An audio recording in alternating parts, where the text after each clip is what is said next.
2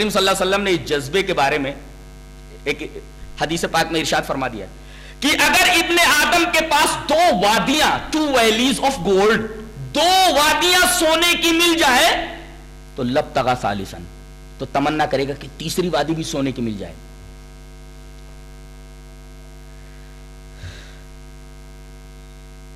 حالانکہ دنیا کے بارے میں قناعت کرنا چاہیے, دنیا کے بارے میں قناعت اور آخرت کے بارے میں حرص. جی دنیا کے بارے میں قناعت اور آخرت کے بارے میں حرص.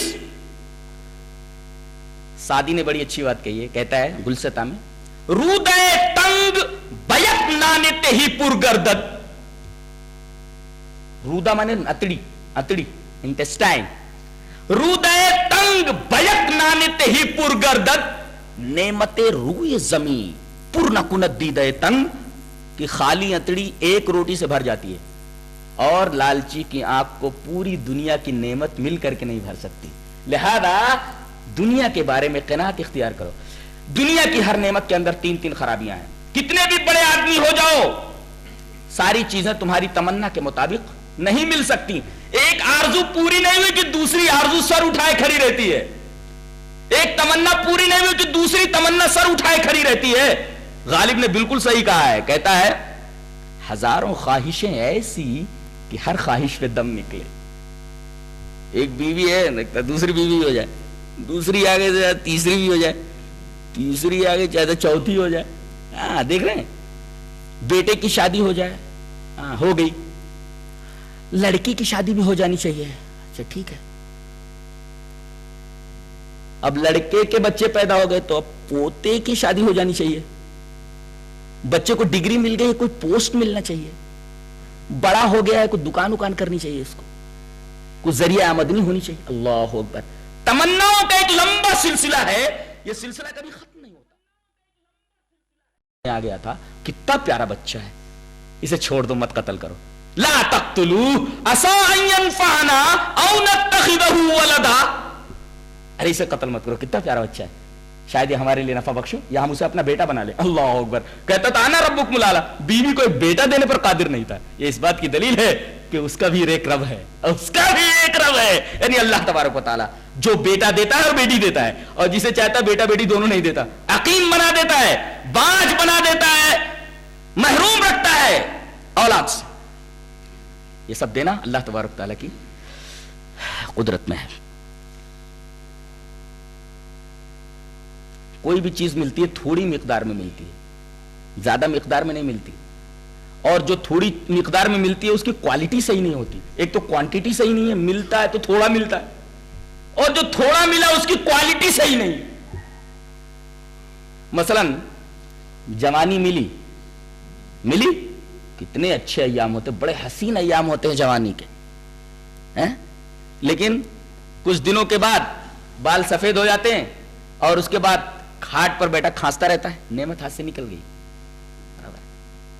ملی نعمت تو کوانٹیٹی صحیح نہیں, اور کوانٹیٹی جو تھوڑی بہت ملی تھی اس کی کوالٹی صحیح نہیں ہے. اور اس کے باوجود جو کچھ الٹا پلٹا ملا وہ ہمیشہ رہنے والا نہیں. اللہ فرما رہا ہے ہماری جنت کے اندر آؤ, کوالٹی بھی دیتے ہیں, کوانٹیٹی بھی دیتے ہیں, اور ابدیت بھی دیتے ہیں. تینوں چیزیں دیتے ہیں. دنیا کی ہر نعمت کے اندر یہ 3 خرابیاں. اللہ فرما رہا ہے سورہ محمد کے اندر, ارشاد فرماتا ہے مثل الجنت التي وعد المتقون فيها انهار من ماء غير آسن وانهار من لبن لم يتغير طعمه وانهار من خمر لذة للشاربين وانهار من عسل مصفى. اللہ اکبر. اس جنت کی مثال جسے دینے کا اللہ تبارک تعالی نے متقیوں سے وعدہ فرمایا ہے, اس کے اندر پانی کی نہریں ہیں. تم ایک ٹانکی پانی کے لیے ترستے ہو, آؤ ہماری جنت کے اندر پانی کی نہر نہیں, انہار پانی کی نہریں ہیں. یہ ہے کوانٹیٹی. ایک ٹانکی پانی کو ترستے ہو تم, آؤ ہماری جنت کے اندر ہم تمہیں نہریں دیتے ہیں پانی کی. فیہا انہار من ماء, پانی کی نہریں. یہ تو ہوا کوانٹیٹی, نہریں. اللہ اکبر. اور کوالٹی کیا ہے, غیر آسن. ایک ٹانکی پانی رکھ کر کے بند کر کے رکھ دو, 2 مہینے کے بعد دیکھو اس میں کیڑے کتنے پڑ جاتے ہیں, پیو تو بیمار ہو جاؤ گے. اللہ فرما رہا ہے نہریں دیں گے ہم, یہ کوانٹیٹی ہے, اور غیر آسن یہ پانی کبھی خراب نہیں ہوگا, کبھی سڑے گا نہیں. یہ کوالٹی ہے ہماری, کوانٹٹی بھی دے رہے ہیں اور کوالٹی بھی دے رہے ہیں. اللہ فرما رہا ہے تم ایک گلاس پیور دودھ کے لیے 1 لیٹر پیور دودھ کے لیے ترستے ہو. آؤ وانہار من لبن, دودھ کی نہر نہیں, دودھ کی نہریں. اللہ اکبر, پیو جتنا جی چاہے, پیو اور مست رہو, بہت باڈی بناؤ, پیو. نہریں کائے کے لیے نہریں؟ پینے کے لیے تو, دکھانے کے لیے تھوڑی ہے. خوب پیو.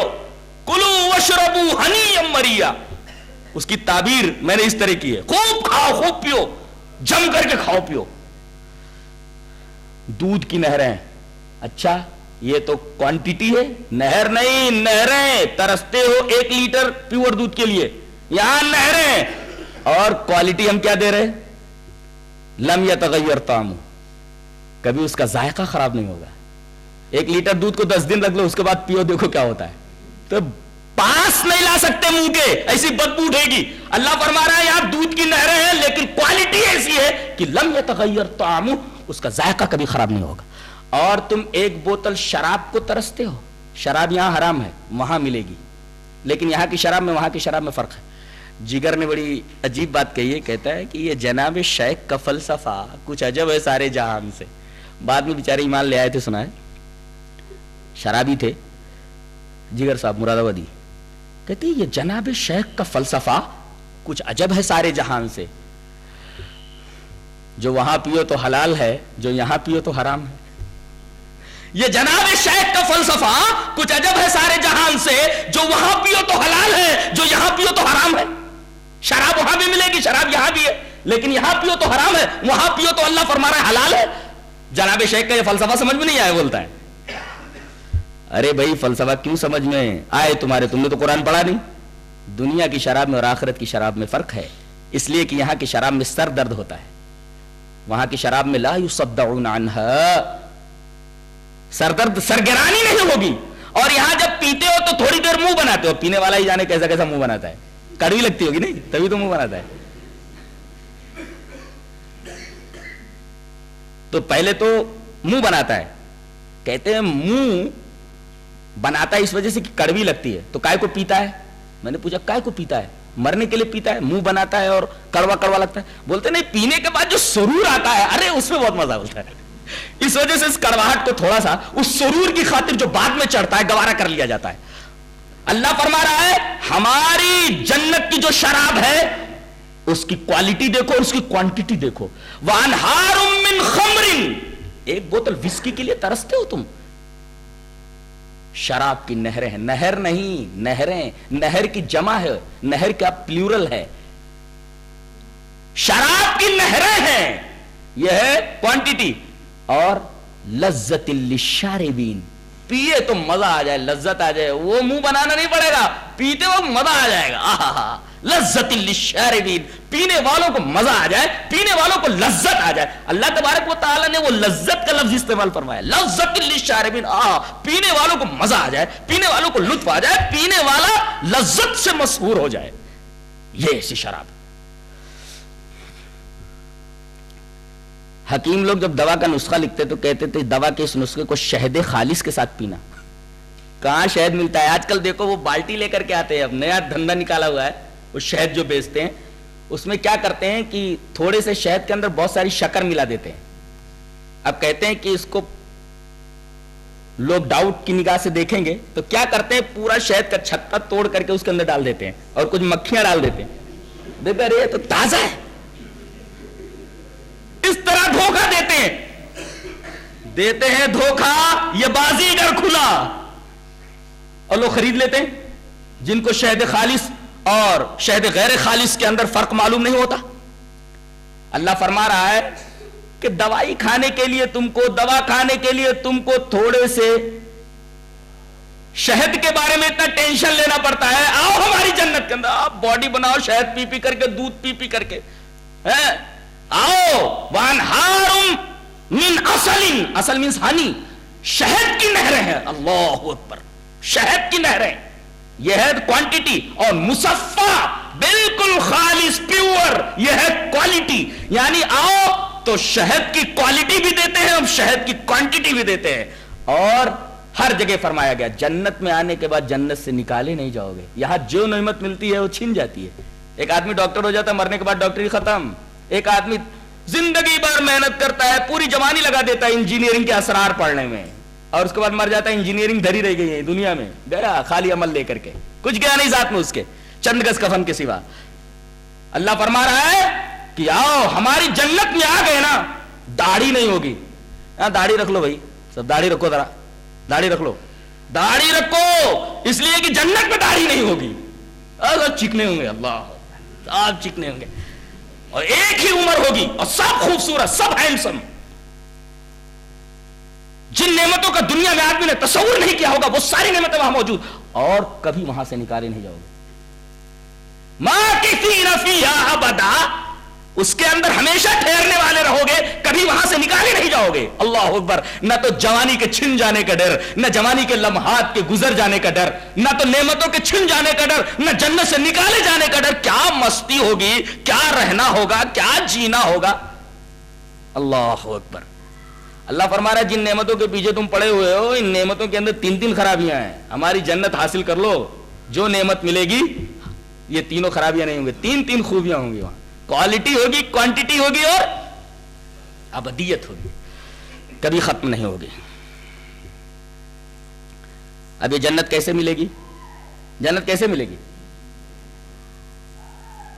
جس سبب سے نکالے گئے ہو اس کا الٹا سبب اختیار کرو. اللہ تبارک و تعالیٰ نے کہا کہ اس درخت کے قریب مت جانا، یعنی احکام خداوندی کی پیروی کرو، جنت میں چلے جاؤ گے. احکام خداوندی کی خلاف ورزی کرو گے، جنت میں کبھی نہیں جاؤ گے. گویا جنت میں دخول کا سبب عمل صالح ہے. اللہ تبارک و تعالیٰ نے جنت میں دخول کو، جزا کو عمل صالح کا سبب بنایا. جزا یہ مسبب ہے اور عمل صالح سبب ہے. اس سبب سے تم جنت میں جاؤ گے. جزاء بما کانوا یعملون، جنت بدلہ ہے ان لوگوں کے لیے جو اچھے عمل کرتے. اچھا عمل سبب ہے اور جزا جنت یہ مسبب ہے. سبب وجود میں نہیں آئے گا، مسبب وجود میں نہیں آ سکتا. اللہ تبارک و تعالی ہمیں اچھی سمجھ اور اچھے عمل کی توفیق عطا فرمائے. وآخر دعوانا الحمدللہ رب العالمین.